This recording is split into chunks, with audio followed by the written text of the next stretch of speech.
Cuộc sống khi bạn được sinh ra trên mặt trăng, viễn cảnh kỳ lạ nhưng khả thi. Chào mừng đến với tương lai, nơi trẻ em không chỉ được sinh ra trên trái đất mà còn trên mặt trăng. Đây không còn là câu chuyện viễn tưởng xa xôi mà là một khả năng thực tế trong tương lai không xa. Nhưng việc sinh ra trên mặt trăng sẽ khác biệt như thế nào so với trái đất? Và nếu bạn là một trong những đứa trẻ mặt trăng, đầu tiên, cơ thể và cuộc sống của bạn sẽ thay đổi ra sao? Chúng ta hãy cùng khám phá những thách thức, sự thích nghi và những khác biệt mà những đứa trẻ sinh ra trên mặt trăng có thể phải đối mặt. Khởi đầu cuộc sống cách trái đất 384.400 km.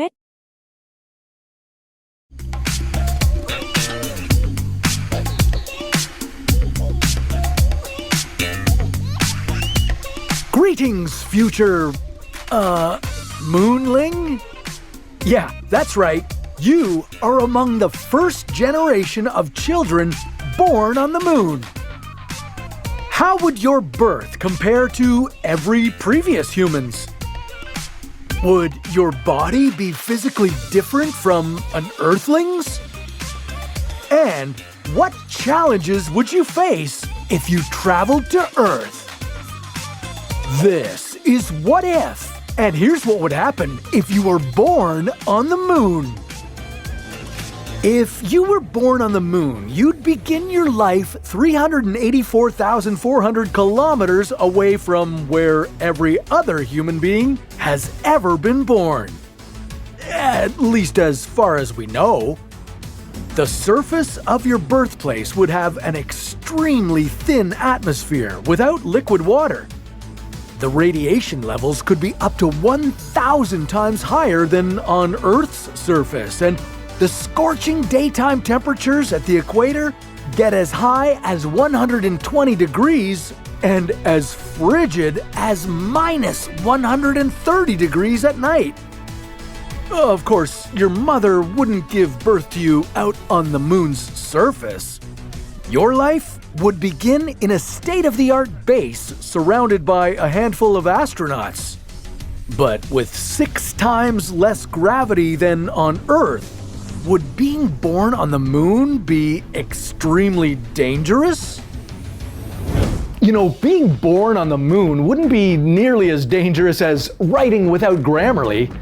Communication matters, no matter where you are in life or what you do. A text to grandma can be just as important as a work email, especially in my family. And with Grammarly, every word you write will communicate what you want, clearly and concisely. Great writing isn't just about being correct, it's about style.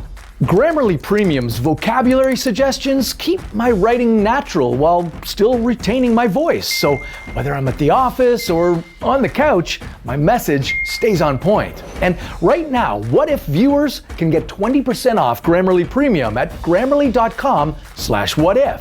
That's 20% off at grammarly.com/whatif. If you're not using Grammarly, you might as well stay on the moon. Right now, a moon base is only theoretical. Your first home on the moon might be a habitat based on Project Horizon. It was a concept proposed by the US military in 1959. Whether the base got built into caves using pressurized airbags or a high-tech cylindrical airlock dug into the surface, you'd be born into an incredible self-sustaining habitat. You'd harvest the oxygen you'd breathe and the water you'd drink from the moon's natural environment.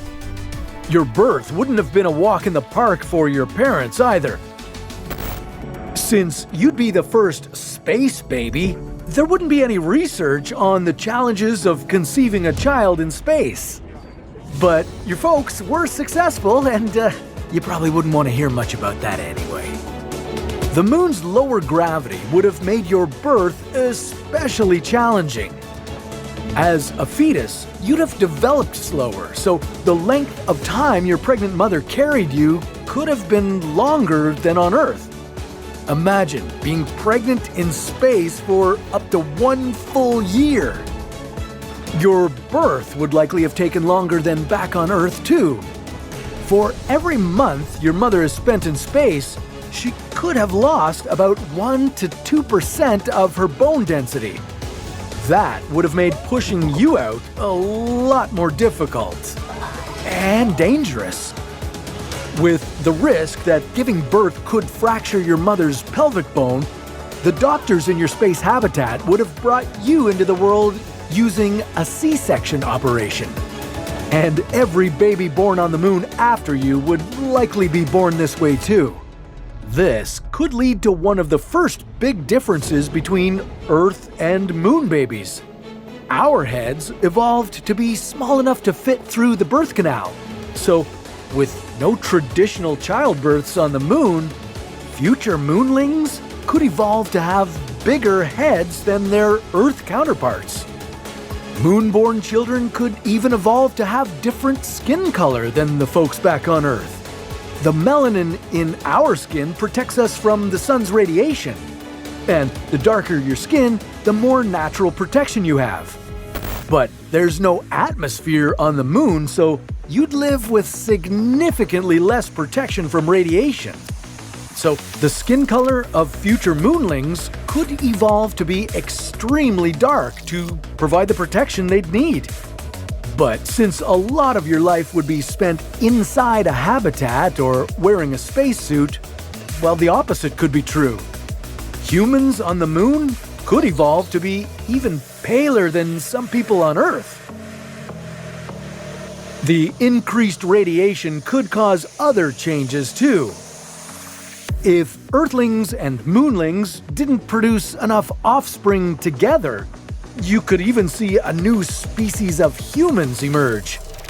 Okay, well, that could take a few hundred or even thousands of generations, but you'd have been the starting point in this incredible evolution of humanity. How much you interact with people from Earth would be a tricky question for you. Not enough mingling, and your immune system could weaken. You could lose your ability to fight off infections brought to your base by visitors. To be safe, you might minimize your contacts with new astronauts or settlers. The last thing you'd want is to start the first pandemic on the moon. And if you ever made the trip to Earth, you'd find it pretty hard to adapt. First of all, you'd need a week or two just to adjust to the gravity. And you'd be plagued by lightheadedness each time you stood up, since the reflexes that regulate your blood pressure would be accustomed to lunar gravity, not Earth's. Be careful when jumping into any bodies of water, too.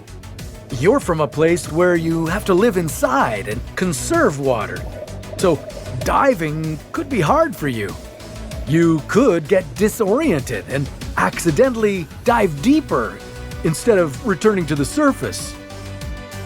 Now, you could find that having a good view of the Earth makes up for the challenges of visiting it.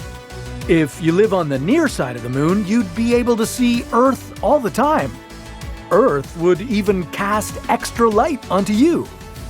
Yeah, the Earth reflects approximately 37% of the sunlight it receives, so on the moon, your view of the planet could be 43 times brighter than the view an Earthling has looking up at you. Hopefully, you wouldn't grow up to be a light sleeper who needs total darkness. You awake? Yeah. You'd be constantly bathed in both sunlight and earthshine. Well, if that happens, maybe you could move over to the far side of the moon and enjoy its constant darkness.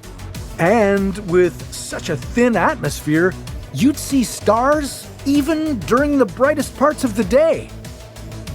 Being born on the moon would come with its pluses and minuses, but would it be even cooler if you were born somewhere else? Like on Mars? Well, that's a story for another What If.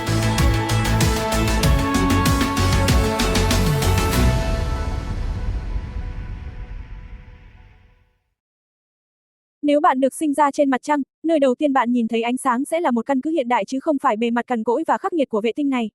Ở đây, không có bầu khí quyển để bảo vệ bạn khỏi bức xạ, nhiệt độ ban ngày có thể lên đến 120 độ C và giảm xuống trừ 130 độ C vào ban đêm. Tuy nhiên, cuộc sống của bạn sẽ không bắt đầu dưới những điều kiện khắc nghiệt như vậy.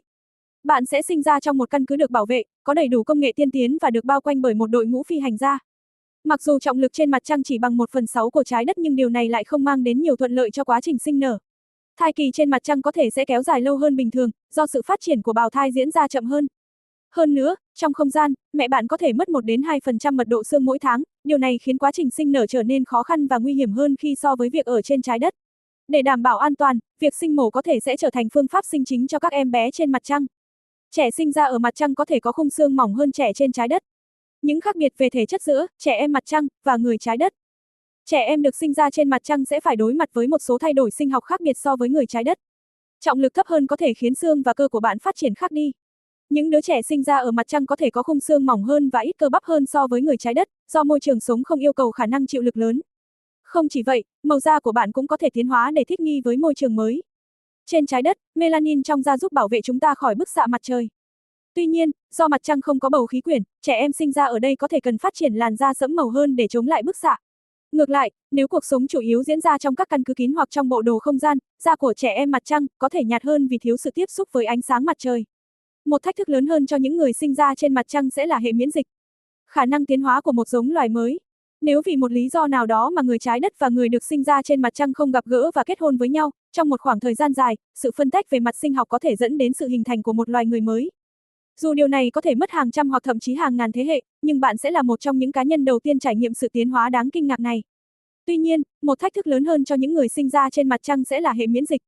Do sống trong môi trường khép kín và ít tiếp xúc với các mầm bệnh từ trái đất, hệ miễn dịch của bạn có thể suy yếu. Việc tiếp xúc với những người đến từ trái đất có thể khiến bạn dễ mắc các bệnh truyền nhiễm, và ngược lại, bạn cũng có thể mang đến những nguy cơ mới cho những người ở trái đất khi quay về. Thách thức khi quay lại trái đất. Nếu bạn được sinh ra trên mặt trăng và có cơ hội trở về trái đất, cơ thể bạn sẽ phải trải qua quá trình thích nghi đầy khó khăn với trọng lực lớn hơn trên mặt trăng. Bạn sẽ cần từ 1 đến 2 tuần để cơ thể điều chỉnh, và trong suốt thời gian đó, cảm giác choáng váng và mất thăng bằng sẽ là những trải nghiệm không mấy dễ chịu.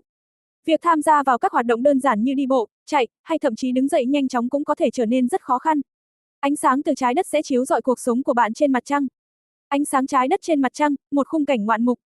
Tuy nhiên, một điều đặc biệt mà những trẻ em mặt trăng sẽ được tận hưởng là khung cảnh ngoạn mục của trái đất từ phía gần của mặt trăng. Trái đất phản chiếu khoảng 37% ánh sáng mặt trời, khiến nó sáng hơn 43 lần so với mặt trăng khi nhìn từ trái đất. Ánh sáng từ trái đất sẽ chiếu rọi cuộc sống của bạn, tạo nên một cảnh tượng đẹp đẽ, nhưng có lẽ không thích hợp với những người thích ngủ trong bóng tối hoàn toàn. Nếu điều này làm bạn khó chịu, bạn có thể chuyển đến phía xa của mặt trăng, nơi bóng tối luôn bao trùm. Sự tiến hóa của loài người trong không gian. Được sinh ra trên mặt trăng sẽ mang đến cho bạn những thách thức và khác biệt lớn so với người trái đất.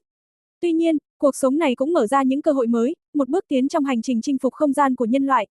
Từ việc thích nghi với môi trường sống mới đến những khả năng tiến hóa về mặt sinh học, bạn sẽ là một trong những người đầu tiên trải nghiệm một chương mới trong sự phát triển của loài người. Việc sinh ra trên mặt trăng chỉ là bước khởi đầu. Trong tương lai, chúng ta có thể mơ đến việc sinh sống trên những hành tinh khác, như sao Hỏa. Nhưng trước khi đến đó, trẻ em mặt trăng sẽ là những người tiên phong, mang trong mình cả hy vọng và thách thức của một nhân loại mở rộng ngoài không gian.